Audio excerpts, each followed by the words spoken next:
زمین میں اپنا خلیفہ بنانے والا ہوں۔ فرشتوں نے تو ان جناتوں کا ہاتھ دیکھ ہی لیا تھا، اسی پر قیاس کرتے ہوئے کہا اَتَجْعَلُ فِيهَا مَن يُفْسِدُ فِيهَا وَيَسْفِكُ الدِّمَاءَ، مولا کیا تو ایسے لوگوں کو پیدا فرمائے گا جو زمین میں فتنہ فساد کریں گے، قتل و غارت کریں گے۔ فرشتوں نے سوچا ہو سکتا ہے رب اپنی عبادت کے لیے ایسا کہہ رہا ہو، ایسا کر رہا ہو۔ فرشتوں نے وہ بھی عرض کر دیا نحن نسبح بحمدک ونقدس لک، ہم تیری عبادت کرتے ہیں، تیری پاکی بیان کرتے ہیں، تیری تسبیح بیان کرتے ہیں۔ مولا پھر کیوں تو ایسے لوگوں کو پیدا فرما رہا ہے؟ رب فرماتا ہے اے فرشتوں انی اعلم ما لا تعلمون، میں جو کچھ جانتا ہوں وہ تم نہیں جانتے ہو، میں جو کچھ جانتا ہوں وہ تم نہیں جانتے ہو۔ حضرت حضور اللہ رب العزت حضرت آدم کا پتلا تیار کروایا، اس میں روح ڈالی، سارے فرشتوں کو حکم دیا حضرت آدم کو سجدہ کرو۔ تمام فرشتوں نے حضرت آدم کو تعظیمی سجدہ کیا، اس کو بھی قرآن نے بیان کر دیا وَإِذْ قَالَ رَبُّكَ لِلْمَلَائِكَةِ اسْجُدُوا لِآدَمَ، تمام فرشتوں نے حضرت آدم کو تعظیمی سجدہ کیا۔ جب تمام فرشتے حضرت آدم کو تعظیمی سجدہ کر چکے تو ایک جگہ جمع ہو کر کے حضرت آدم کو دیکھنے لگے۔ اب حضرت آدم کے دل میں بے چینی پیدا ہوئے، عرض کرتے ہیں مولا جب تیرے سارے فرشتے مجھے سجدہ کر چکے ہیں تو اب دیکھ کیوں رہے ہیں؟ اللہ رب العزت ارشاد فرماتا ہے اے آدم وہ تم کو نہیں دیکھ رہے ہیں بلکہ تمہاری پیشانی میں جو میرے محبوب کا نور موجود ہے اس کی زیارت کر رہے ہیں، تمہاری پیشانی میں جو میرے محبوب کا نور موجود ہے اس کی زیارت کر رہے ہیں۔ حضرت آدم نے التجا کی مولا میں بھی اس نور کی زیارت کرنا چاہتا ہوں۔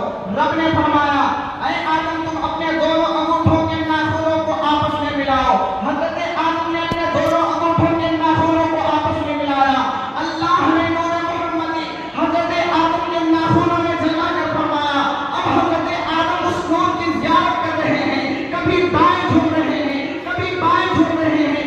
عشق مصطفیٰ میں نور مصطفیٰ کی زیارت کرتے کرتے برداشت نہ کر سکے، انگوٹھوں کو چوم کر آنکھوں سے لگا لیا۔ خدا دیکھ رہا ہے، جبرائیل دیکھ رہے ہیں، میکائیل دیکھ رہے ہیں، اسرافیل دیکھ رہے ہیں، اسرائیل دیکھ رہے ہیں۔ نہ خدا نے روکا، نہ جبرائیل نے ٹوکا، نہ میکائیل نے اعتراض کیا، نہ اسرافیل نے سوال کیا، اور جب انگوٹھا چوم کر آنکھوں سے لگانے پر خدا نے منع نہیں کیا، جبرائیل نے اعتراض نہیں کیا، اسرافیل نے سوال نہیں کیا، تو پھر آج نام محمد پر انگوٹھا چومنے کو وہاں بھی مان وہاں بھی اعتراض کر رہا ہے اس پہ۔ اس سے پتا چلا آدم کی جن کے فرما بردار اولاد ہیں وہ نام محمد پر اپنے انگوٹھوں کو چوم کر آنکھوں سے لگا لیا کرتے ہیں، اور جن کی نافرمان اولاد ہیں وہ ناجائز و حرام شرک و بدعت کا فتویٰ دیتے ہیں۔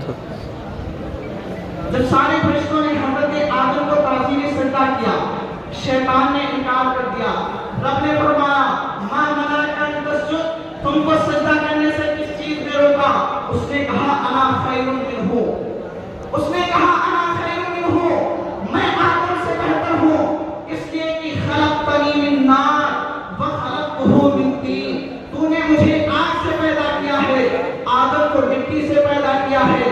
آگ کا مرتبہ مٹی سے بلند ہوتا ہے، جیسے ہی اس نے یہ کہا آگ کا مرتبہ مٹی سے بلند ہوتا ہے، رب فرماتا ہے اگر تو آدم سے بہتر ہے تو میری جنت میں کیا کر رہا؟ فخرج منہا، نکل میری جنت سے، فإنک رجیم، کیونکہ تو شیطان مردود۔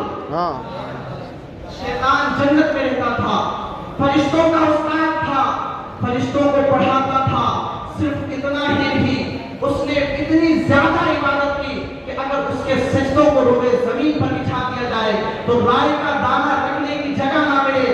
لیکن جب اس نے آدم کی تعظیم سے انکار کیا تو پھر کیا ہوا؟ اللہ نے اس کی ساری عبادت، اس کے سارے چہروں کو اس کے منہ پہ مار کر کہا نکل مردود، آج سے تو جہنمی ہے۔ تو جب ایک نبی کی تعظیم نہ کرنے کی وجہ سے آسمانوں کی عبادت بیکار ہو گئی تو پھر آج زمین کی عبادت کو کون پوچھتا ہے؟